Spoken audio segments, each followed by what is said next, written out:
Sa gabing to ay naglalakad nga pala kami paakyat sa pinakamataas na bundok sa Pilipinas. Walang iba kundi ang Mount Apo.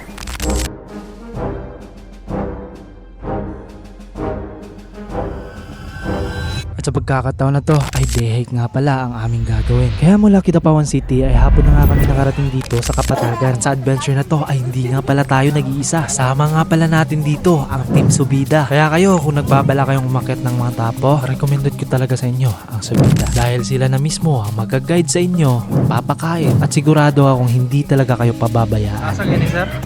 Kani boundary pa ni Digos ug kuan Santa Cruz. So eto na ang Mount Apo. So dito nagsisimula ang Mount Apo. Tara, sabayan nyo kami. Medyo malayo-layo rin ang aming lakad para maabot namin itong Kulan campsite.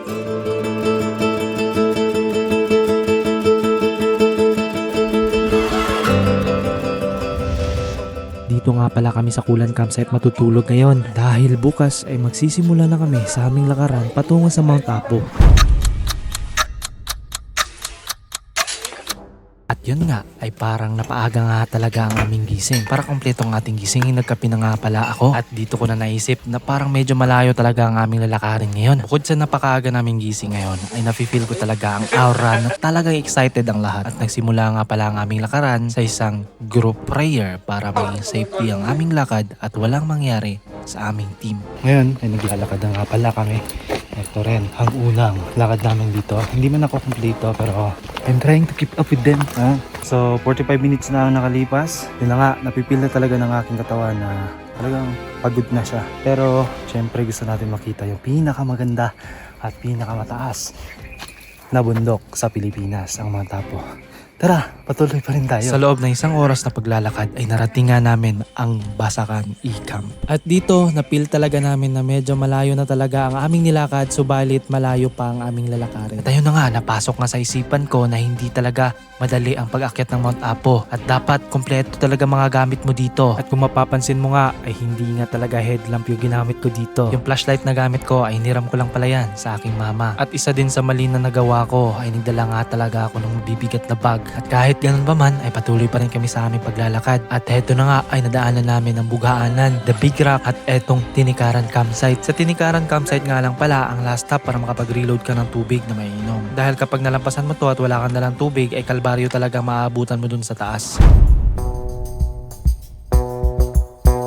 Inabutan na nga pala kami ng busilak ng araw at nasa paanan pa lang kami ng boulders. Ang boulders nga pala ang pinaka-challenging na trail dahil ito ay parang isang bundok na puro bato at sa gilid nito ay may sulfur vents na naglalabas ng usok. Medyo mataas pa nga ang aming lalakarin kaya minabuti na namin kumain na muna. Sa boulders pa lang pala ay makikita ninyo ang ganda ng Mount Apo. At dito mapapaisip kayo na delikado at sakto na to. Papasabi ka rin, uwi na tayo.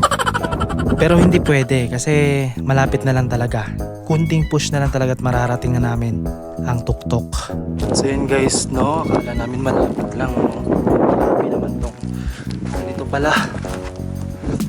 So ang akala ko yung boulders talaga guys eh maliit lang. Pero ngayon napansin ko grabe, napakatirik, napakataas. Ito nga pala ang aming lalakarin.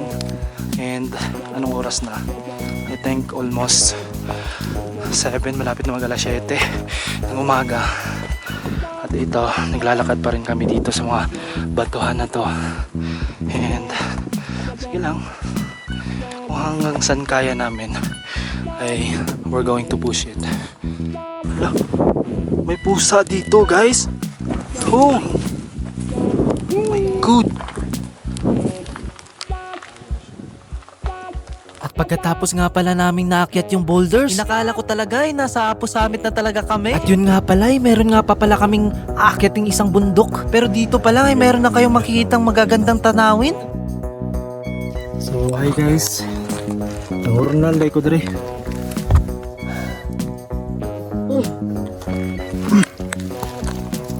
Grabe, napakatarik talaga to ng Mount Apo. Ay, mapapansin niyo dito, maganda.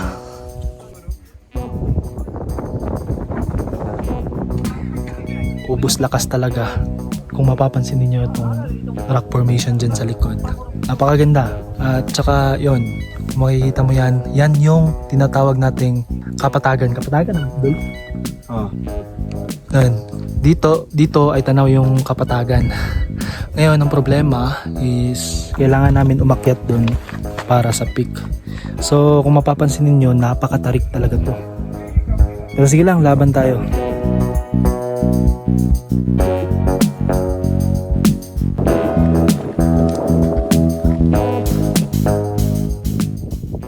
So, live check. 50-50.